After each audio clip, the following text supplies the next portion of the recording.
Olá, meus amigos, tudo bem com vocês? Espero que todos estejam bem. Óleo de cozinha ali, ó. Assim mesmo, agora que eu percebi aqui.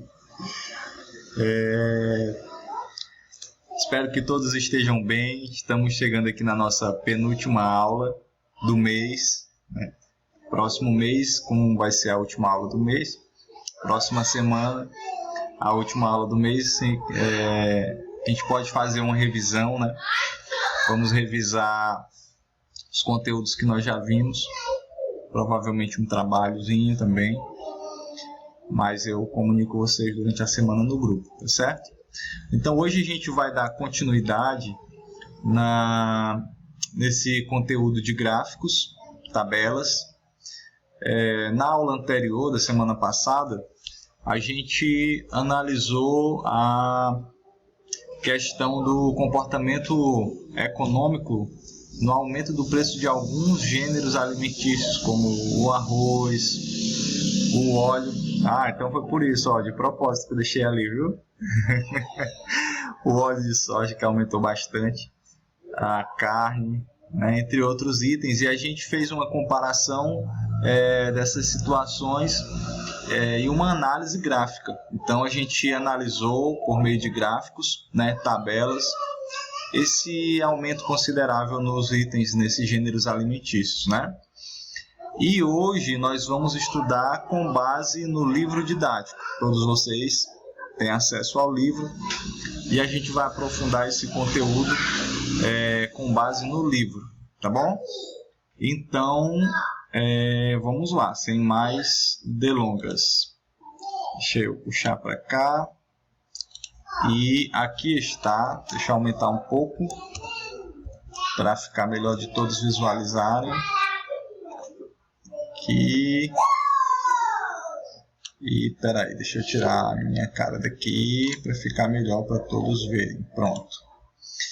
Então, pessoal, aqui no livro de vocês, né, vamos ver aqui qual é a página. A página 167 está aqui, tá? Todos vocês têm aí. A página 167, ela vai abordar essa questão dos gráficos e tabelas, tá? E começa aqui o assunto, o conteúdo, vamos dizer, trazendo alguns conceitos básicos sobre isso. Então, nós temos o seguinte: atualmente, as notícias são transmitidas por diversos meios de comunicação, como a televisão, jornais impressos, rádio, revistas e internet, principalmente a internet, né? E aqui, com o advento da internet, vale fazer um parêntese, a gente teve aí o surgimento assim esporádico das fake news, né? Que são as notícias falsas que acabam passando como verdade, né? Então é preciso também ter muito cuidado com isso, tá, pessoal? Muita atenção, checar uma informação 2, 3 vezes antes de ter ela como verdade. Tem um ditado que diz que a mentira dá a volta ao mundo enquanto a verdade ainda está calçando os sapatos. Então realmente uma notícia falsa, ela se espalha muito rápido. Então, a gente precisa ter muito cuidado. Temos várias ocasiões em que essas fake news acabaram até ocasionando verdadeiras tragédias. Pois bem, continuando aqui a leitura. Com o surgimento de novas tecnologias, as notícias passaram a ser transmitidas mais rapidamente, algumas quase que instantaneamente. Então, principalmente com o advento da internet, a velocidade com que as informações se propagam é muito rápido, né? Com isso, os meios de comunicação passaram a utilizar cada vez mais recursos nessas transmissões, como gráficos, tabelas, infográficos. Gravem bem esse termozinho aqui, ó, infográficos, tá? Que é uma informação importante para a gente compreender logo mais. Veja alguns exemplos deles. Por que nessa sociedade imediatista, globalizada, uma sociedade em que busca-se cada vez mais a velocidade das informações. Por que que os gráficos eles são tão fundamentais e importantes nesse processo?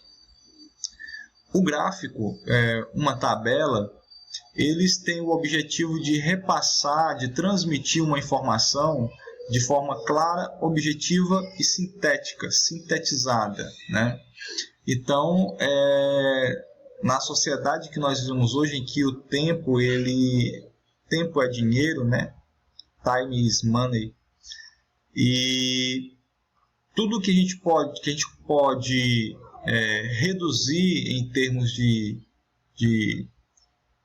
recursos, de desperdício, para a gente ganhar tempo, né? É buscado hoje nessa sociedade na qual a gente vive, né? Então, o gráfico e a tabela é um recurso extremamente importante para repassar uma informação de forma rápida, de forma objetiva. Então, nós vamos ver aqui, como o texto da aula apresenta, alguns gráficos, né?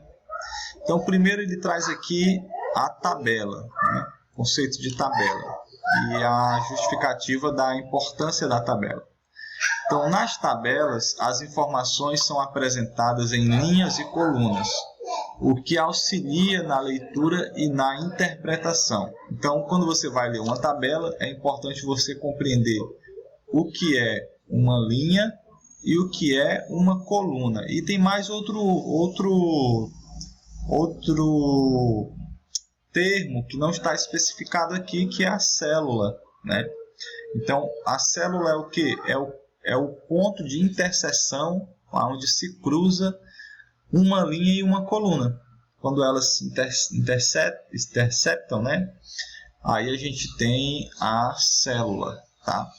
Mas isso aí, mais para frente, a gente vai compreender melhor.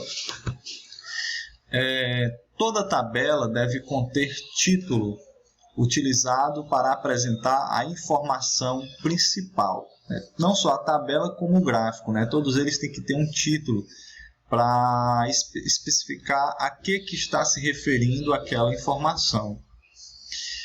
E a fonte da informação. Então, geralmente em cima tem o título e lá no finalzinho vem a fonte. O título diz a que se refere aquelas informações contidas no gráfico, na tabela, e a fonte, ela diz de onde foram tiradas essas informações, né? Então, retomando aquele conceito que nós falamos de fake news, né? Então, toda informação, para ela ter um respaldo de veracidade, para ela ter o mínimo de, como que podemos dizer, credibilidade, ela tem que ter a sua fonte, de onde que essa informação foi tirada, como que essa informação foi obtida, né? Então, e essa fonte tem que ser um veículo confiável, geralmente é um jornal, ou um livro, ou um instituto de pesquisa, né? Então, a fonte, ela é algo primordial para dar credibilidade para uma informação apresentada em um gráfico ou em uma tabela, tudo bem? Aí, continuando aqui, e a fonte das informações, a qual mostra, como a gente falou, né, a origem dos dados e também a data em que foram publicados ou acessados, né? Porque também é importante saber se essas informações são atuais, se elas já estão há bastante tempo, né, que podem ser não mais relacionar com a realidade atual, né, já podem estar defasadas essas informações. Então, por isso que é importante ter a data também, certo? E aí ele coloca aqui na tabela a seguir, por exemplo, são apresentados quantos quilogramas, em média, cada habitante brasileiro gerou de resíduos sólidos urbanos diariamente por região em 2016. Então, veja aqui, 3 tipos de informação básica sintetizados nessa tabela. A primeira, quanto de resíduos sólidos foi gerado, né, por cada brasileiro, né? Resíduos sólidos é uma linguagem mais politicamente correta para o lixo, né? que é aquilo que é descartado pelo ser humano. Então essa é a primeira informação, quanto que foi produzido, quanto que foi gerado. A segunda é o que? É por que tempo? Diariamente, né? E a terceira é em quais regiões essa pesquisa está sendo feita. E a quarta, né, que é o ano. Em que ano foi detectado isso? Em 2016, certo? Então aqui essa tabela está aqui, o título dela, deixa eu ampliar um pouco mais aqui para ficar melhor de visualizarmos. Aqui está o título, né? Quantidade de resíduos sólidos urbano, ou melhor, perdão, né? Deixa eu ler direito aqui. Quantidade de resíduo sólido urbano per capita gerado no Brasil por região em 2016, tá? Então, aí nós temos as regiões Norte, Nordeste, Centro-Oeste, Sudeste e Sul. E nós temos a quantidade em quilos, né, de resíduos sólidos que é gerado por cada habitante, per capita, que é por pessoa, né, por dia, tá? Então, quando a gente olha aqui para essas informações, nós visualizamos, nós podemos já de cara detectar o quê? Que a região que mais produz resíduos sólidos é a região Centro-Oeste, né? São Paulo, né? Aquela região ali que ela produz, ou melhor, perdão, deixa eu voltar atrás aqui. A região que mais produz é a região Sudeste, ó, 1,213, ou a gente pode arredondar aqui, 1,200 kg por dia, a região Sudeste, né? E aí, corrigindo agora, a região Centro-Oeste, ela produz 1,085, né? 1,085, ou seja, 1 kg e pouco menos aqui, de pouco mais de 1 kg, né, de resíduos sólidos por dia, de lixo por dia. E em contrapartida, nós temos aqui a região que menos produz lixo no país, que é a região Sul, 0,752 ou 752 gramas, né? Pouco mais de meio quilo, pouco mais de meio quilo de resíduo sólido é produzido na região Sul. Na nossa região aqui no Nordeste, quase 1 quilo, né, por dia, 967 gramas por dia, tá? Então perceba quantas informações nós temos dentro de uma tabela básica, né, pequena, simples, mas que ela apresenta de forma bastante objetiva essas informações. E aí nós temos também aqui o outro termo que a gente tinha colocado, que é a fonte, de onde que essas informações foram obtidas, né? E aí a gente tem aqui a ABRELP, que é a sigla que significa Associação Brasileira de Empresas de Limpeza Pública e Resíduos Especiais, que ela produziu esse documento aqui, ó, Panorama dos Resíduos Sólidos no Brasil em 2016. Aonde esse documento está disponível? Ele está disponível no site www.abrelp.org.br/pdfs/panorama 2016.pdf. Então esse aqui é o link que gera o acesso a essas informações. E isso aqui essas informações foram acessadas quando? Em 13 de junho de 2018, certo? Então, um pouco mais de 2 anos, né, que essas informações foram acessadas, tá? Então, perceba que nós temos aqui o título da tabela, as informações e aqui a fonte, né, de onde que essas informações foram obtidas e a data, né, 2018, tá certo?